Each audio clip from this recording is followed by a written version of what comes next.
ఈరోజు పరిస్థితి ఏంటంటే మా వీరయ్య గారు ఉన్నారు, అజయ్ గారు ఉన్నారు, మా ఎంపీ గారు రవి గారు ఉన్నారు. వాళ్ళందరూ కూడా రోజు రైతుల నుంచి ఫోన్లు వస్తూ ఉన్నాయి. వేల ఎకరాల్లో పంట నష్టం జరిగింది. చూడండి ఎట్లా ఎండిపోతున్నాయో పొలాలు చూడండి దయచేసి. నెర్రలు బాచినాయి పొలాలు. ఒకవైపు కృష్ణానదిలో పరవళ్ళు దొక్కుతూ ఉంటే, సాగర్ నిండు కుండలాగా ఉంటే, ఇవాళ సాగర్ ఆయకట్టు రైతుల పొలాలు నెర్రలు బాచి ఎండిపోతూ ఉంటే రైతులు కళ్ళల్లో నీళ్లు పెట్టుకొని ఏడుస్తున్నటువంటి పరిస్థితి. ఇది కేవలం ప్రభుత్వం యొక్క వైఫల్యం, ప్రభుత్వం యొక్క చేతగాంతనం, ప్రభుత్వం యొక్క నిర్లక్ష్యం వల్ల ఈరోజు ఈ లక్షల ఎకరాల్లో పంట ఎండిపోయినటువంటి పరిస్థితి. ఇలా పాలేరు నియోజకవర్గం, ఖమ్మం నియోజకవర్గం, వైరా నియోజకవర్గం, సత్తుపల్లి నియోజకవర్గం, మదిర నియోజకవర్గం మొత్తం పంటలు ఎండిపోతున్నటువంటి పరిస్థితి ఉంది. ఇప్పటికే రైతులు, నేలకొండపల్లి రైతులు ఎన్ఎస్పి కార్యాలయాన్ని ముట్టడించారు. కూసుమంచి, ఖమ్మం, వైరా, కల్లూరు అన్ని మండలాల్లో ఇవాళ ఎన్ఎస్పి ఆఫీసులను ముట్టడిస్తున్నారు. స్వచ్ఛందంగా ఈ పార్టీ ఆ పార్టీ కాదు, రైతుల కడుపు మంట. రైతులు పార్టీలకు అతీతంగా పోయి ఎన్ఎస్పి కార్యాలయం ముందు ధర్నాలు చేస్తుంటే ఈ ప్రభుత్వం మొద్దు నిద్రపోతూ ఉంది. బాధ కలిగేది ఏంటంటే పోయిన సంవత్సరమేమో వర్షాలు పడక, సాగర్ ఆయకట్టుకు నీళ్లు లేక కరువు వచ్చి పడ్డది. పోయినసారి అట్లా నష్టపోయిన రైతులు నీళ్లు లేక పంట వేయక పడావు పెట్టుకున్నారు పొలాలన్నీ. ఈసారి ఏదో కాలం బాగైంది, సాగర్ నిండింది, కృష్ణాలో నీళ్ళు వచ్చినాయని ఆశపడితే ఈసారి ఈ ప్రభుత్వం యొక్క నిర్లక్ష్యం వల్ల ఇట్లా ఎండిపోయేటువంటి పరిస్థితి.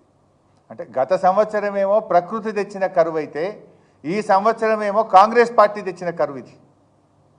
ఇది కాంగ్రెస్ యొక్క చేతగానితనం వల్ల, కాంగ్రెస్ ప్రభుత్వం యొక్క నిర్లక్ష్యం వల్ల వచ్చినటువంటి కరువు. ఇది ఎట్లా ఉందంటే ఒకవైపు వరదల్లో నష్టం, ఇంకొక వైపు సాగర్ ఆయకట్టుకు నీళ్ళందక పంట నష్టం.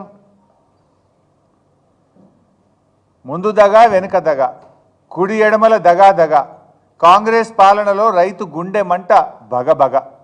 ఇది పరిస్థితి ఈరోజు. అటు ప్రకృతి వైపరీత్యంతో పంటలు నష్టపోయి దుఃఖంలో ఉంటే, ఇంకొక వైపు ఈ ప్రభుత్వం యొక్క చేతగాంతనం వల్ల, నిర్లక్ష్యం వల్ల పంటలు ఎండిపోతున్నటువంటి పరిస్థితి. ఏముంది, ఒక గండి పూడ్చడానికి ఓ ఇంజనీర్ను పెట్టి, ఒక సీనియర్ ఇంజనీర్ను పెట్టి రాత్రింబవళ్ళు పనిచేయించి చేయాల్సిన పని.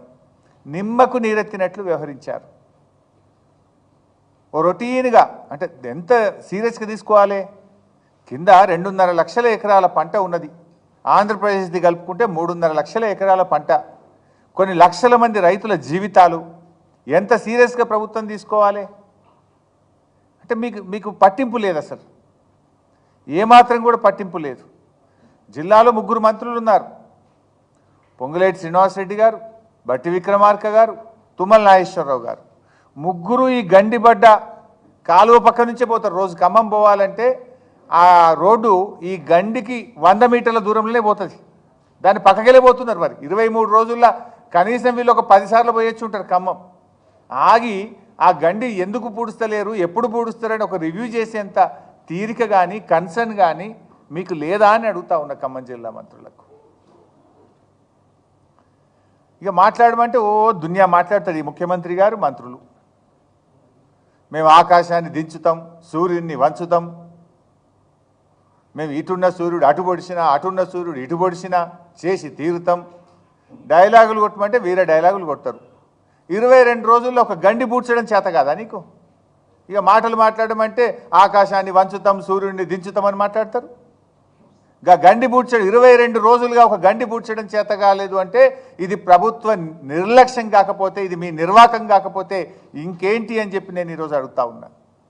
9 మంది ఎమ్మెల్యేలను ఖమ్మం జిల్లాలో గెలిపిస్తే పంటలు ఎండబెట్టడమే మీరు ఆ రైతులకు ఇచ్చే బహుమానమా అని అడుగుతా ఉన్నా.